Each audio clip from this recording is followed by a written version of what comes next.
دول الناس اللي هم بياكلوا بعرق جبينهم ويربوا ولادهم صح. مش مهم المظاهر، المهم الجوهر. ربنا يبارك لها يا رب، تعبت كتير واشتغلت وصرفت علينا وجوزت اخواتي البنات. فيعني اقل حاجه اقدمها لها اني اقدم عند حضرتك في البرنامج انك تكرموها بعمره يعني، بس ده يعني ده من فضل ربنا. دخلك كان كام وكنت عايشين ازاي؟ لا والله كنت مؤاخذة يعني كنت بشتغل يعني في بيوت وكده. مش مشكله، لا مش مؤاخذه، ده الشرف وده الفخر. وكنت بشتغل برضك في مستشفى أحمد ماهر تمرجية، واشتغلت برضك بياعة عيش ببيع عيش، واشتغلت في كشك برضو عيش، وفي عيد الدكتور. انت ليكي معاش ولا حاجه؟ هو بس الشغل؟ لا لا لا لا. دلوقتي ما بتاخديش معاش؟ لا الوقت بقيت ما اتطلقت بقى خدت معاش والدي كام بقى؟ عشان والدي موظف. الأول كان 63 جنيه. كويسين. دلوقتي كام؟ الوقت 450. طب حلو قوي، لا كويس. لا الحمد لله رب العالمين، من 11 سنة الوقت اهو الحمد لله. فخوره بوالدتك؟ طبعا طبعا، يعني ربنا يخليها لنا يا رب وما يحرمناش منها ابدا.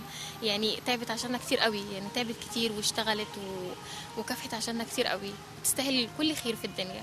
ويعني انا كان نفسي اعمل لها اي حاجه يعني، ونفسي اطلعها الام المثاليه، بس مش عارفه اعمل لها حاجه. فاول ما لقيت حضرتك البرنامج قلت يعني دي فرصه وهدعي من ربنا وربنا يكرمها بيها. كنت امبارح بالليل متاخر. امبارح بالليل الساعه كام؟ واحده؟ الساعه 11 ونص، وكنا لسه جايين من المسجد والحمد لله يا ربنا كرمها وانا مبقتش مصدقه والله. لقيتي في المسجد انه دعيت والله الحمد لله، كنت كتير. بدعي، قعدت اقول يا رب يا رب يستجيب لي دعايا، عشان انا اصلا وانا بكتب وببعت لحضرتك عمال ادعي ان يا رب يا رب ترد عليا، وقلت هفضل ابعت لك كل يوم لحد ان شاء الله لما ترد عليا. عملت ايه امبارح بالليل لما بلغوك انها كنت تقابلي؟ رايحة اجيب السحور، واتصلت بيا في السكه انا وماشيه، تعالي يا ماما بسرعه، في ايه بس تعالي يا بنتي. طب قولي لي، انا بقيت خايفه ماشيه الخبر ده بقيت خايفه منه صراحه. اول ما جه طلع على السلم طالعه خايفه، في ايه في إيه سحر؟ قالت لي يا ماما الامر كذا كذا، بقيت ابوس فيها وتبوس فيا، بقيت فرحانه صراحه. نفرح معاكي، قولي لها يلا ربنا كملي بس. يخليك. الله يكرم ربنا حضرتك. يخليك، مبروك كسبتي عمره برنامج كلام من ذهب، يعني ربنا يخليك ربنا يخليك يا رب، وكل سنه وحضرتك طيب. والله يعني انا مش عارفه اشكرك ازاي. اشكر ربنا اولا ربنا والحمد اللي لله. ساعدنا في تقديم هذه العمرات، انا بشكره. المثل نحطها جنب بعض، يمين شمال شمال يمين، بس نعمل بيها. دي الحروف الذهبيه. عرقان كده ليه يا عم؟ في ايه؟ ما لسه جاي بقى والجو حر. جو حر. درجه الحراره ايه؟ ما تجيش 45 النهارده؟ لا دي تعدي ال 45 بكتير. 47. 47 48. معاكش الساعه كنا حسبناها. لا الموبايل حتى بص. من شمال ليمين. من الشمال لليمين. انت اسمك ايه الاول؟ فادي. فادي. شغال يا فادي؟ مهندس فنون تطبيقية. كويس. وايه رايك انت؟ لايت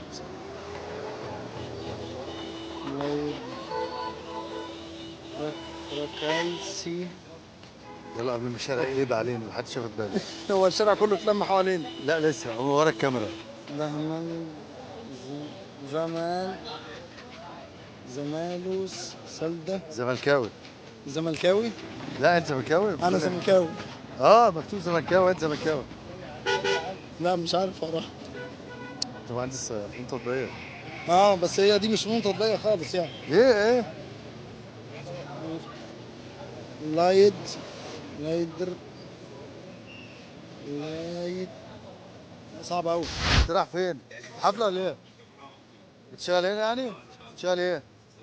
هنا شيف سوف شيف. تعمل فول ولا طعميه؟ الطعمية. فين الطعميه مش باين؟ القرص دلوقتي بكام؟ بجنيه ولا ب 2 جنيه ولا ايه؟ لا الورث بربع جنيه دلوقتي. ربع جنيه؟ ما ليه؟ الثورة بقى. ليه غالي كده؟ لا رخيص كده. المفروض بجنيه الواحد يجيب 100 طعميه. زمان بقى. القرص بربع جنيه؟ اه شغالين مع بعض؟ احنا بالصوت. بس انت زودت شويه عند الفرن. اه يلا مش مال يمين بقى، هتقعد تضحك ولا ايه؟ هتبوظ الليله كده. اسمك ايه؟ ياسر. ها؟ ياسر. ياسر ايه؟ ياسر السيد. ياسر صلى على النبي في ايه؟ يلا مش مال يمين يلا. مش شمال اليمين. انا غلطت فيك. حروف مشبكه يمكن صعبه شويه دلوقتي. ياسر واخصائي طعميه.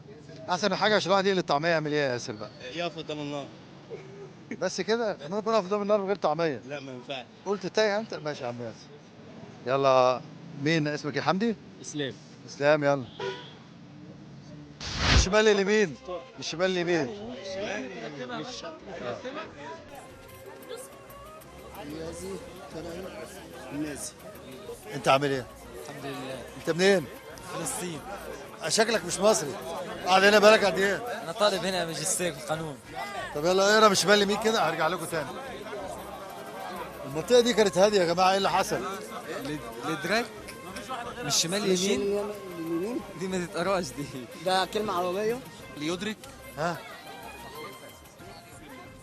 ليس ايه؟ ها؟ بالراحة كله بالنظام. هي ليدرك صح؟ معرفش. طب اطلع قدام سنة افسحوا له المجال. هي لحد ليدرك كويسه ماشي. السيادة. شمال يمين. ليدرك السيادة. ها؟ ليدرك السيادة ها؟ منا. منا وعلينا. لا لا لا لا لا, لا. اسمك ايه؟ علاء. يلا يلا يا شيخ علاء يلا. ثانية واحدة، هو اللي هيجاوب هو اللي يكسب. هتساعدوه ماشي لغاية ما اجي لكم المايك. ادعوا لعلاء. ها؟ بسم الله الرحمن الرحيم. ليدرك السيادة. هنعمل. يدرك السيادة من لازم الوسادة. ها بتقول ايه؟ لا يدرك السيادة من لازم الوسادة. لا يدرك السيادة. من لازم الوسادة. يعني ايه بقى؟ أنا ما أعرفش المعنى بصراحة. لا لازم تقول المعنى يعني. انت اسمك ايه الاول؟ محمد عبد الناصر.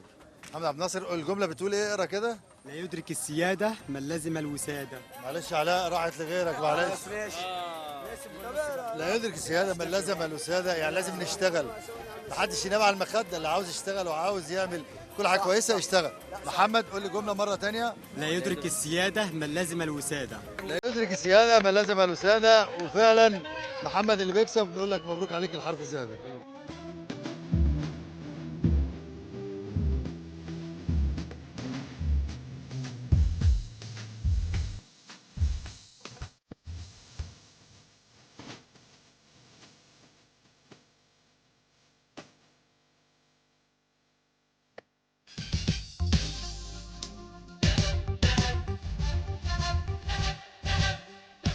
لكم فقرة اعتبرها غريبة عجيبة.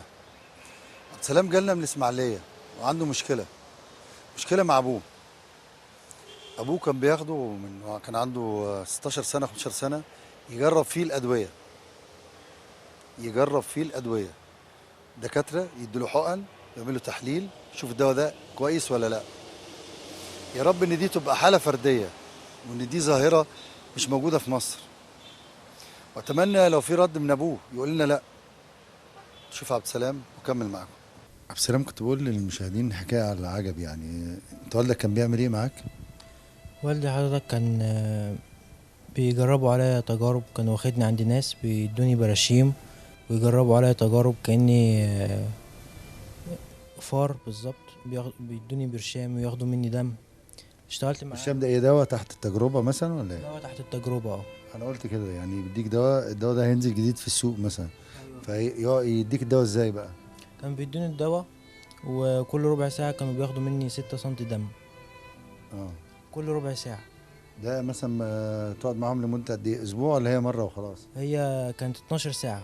الدواء كان بيبقى 12 ساعة وفي دواء كان بيقعد 36 ساعة. طب بتعمل دي كل قد ايه؟ 3 أيام في الأسبوع.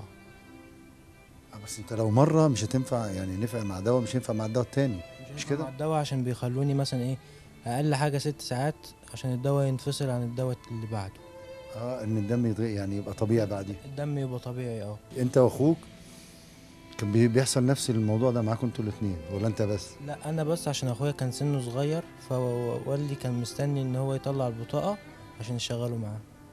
حضرتك كان بياخد في اليوم 250 جنيه. انت من الاسماعيليه؟ انا من اسماعيليه. كنت بتيجي تقعد هنا في مصر يجيبك الصبح؟ احكي لي كان بيعمل ايه؟ يجيبني الصبح كل 3 ايام في الاسبوع، يعني كنت بقعد الشهر كله هنا. كانوا بيجربوا عليا وابويا كان بياخد مني الفلوس كلها، ما كانش بيسيب لي اي حاجه. وحضرتك في مره تعبت ورحت المستشفى وعملت اشعه وادويه وكان عندي حاجات في القلب كده. طيب الواقعه دي كانت بتحصل في مستشفى ولا في معمل ولا في عياده خاصه ولا في شقه مفروشه ولا ايه؟ هي كانت شقه مفروسه. فين، في وسط البلد؟ في وسط البلد وفي البحوث وفي مناطق كتيرة. ابويا كان بيوديني مناطق كتيرة أوي. طبعا الكلام ده على لسان عبد السلام، بس انا مذهول من كم المعلومات اللي بيقولها. ومستغرب انه بعد سنتين جه البرنامج وجالي عشان يشتكي كده. ما كان لازم يروح يعمل محضر. والدتك فين؟ اخوالك، اعمامك، اسرتك، مش في حد حواليك عارف المصيبه دي؟ حضرتك انا ما اعرفش والدتي بقالي 5 سنين بالظبط، ما اعرفش عنها اي حاجه. رحت سالت عليها قالوا لي عزلت وما نعرفش عنها اي حاجه. منفصل عن والدك؟ كانت منفصله عن والدي وانا عندي 4 سنين. طب ما رحتش ليه تعمل محضر في ابوك واللي حواليه والدكاتره والناس دي؟ مع حضرتك بعد 2.5 سنين حسيت نفسي ان انا بموت، فحاولت ان انا اسيبها. واول ما اسيبها وبعدت عن ابويا عمل لي محاضر وحبسني وسجنني عشان ارجع للشغل تاني. محاضر ايه؟ سجنك بايه؟ عمل لي محضر ان انا سارق منه فلوس وان انا ضربه وان انا اهنيته واخدت فلوس منه ومشيت. الاب بقى لو عاوز يرد ويقول ان ده ما حصلش، ده 1. 2 ده يعني الموضوع ده لو بجد انا سمعت المعلومه لازم نطلعها ولازم اتاكد. وكان بودي ان احنا نروح نشوف المستشفى دي وندور عليها فين. طبعا العلاقه كنا شايفين من لحظات الاب اللي ابنه خلاه في الشارع. دلوقتي الابن الاب خلاه في الشارع. كان ممكن يبقى مريض لو تمادى في كده. لو الكلام ده صح يبقى احنا داخلين على مشكله صعبه جدا. طبعا معروف في السوق الطبي الناس اللي بتبيع دم، معروف الناس اللي بتتاجر في الكلى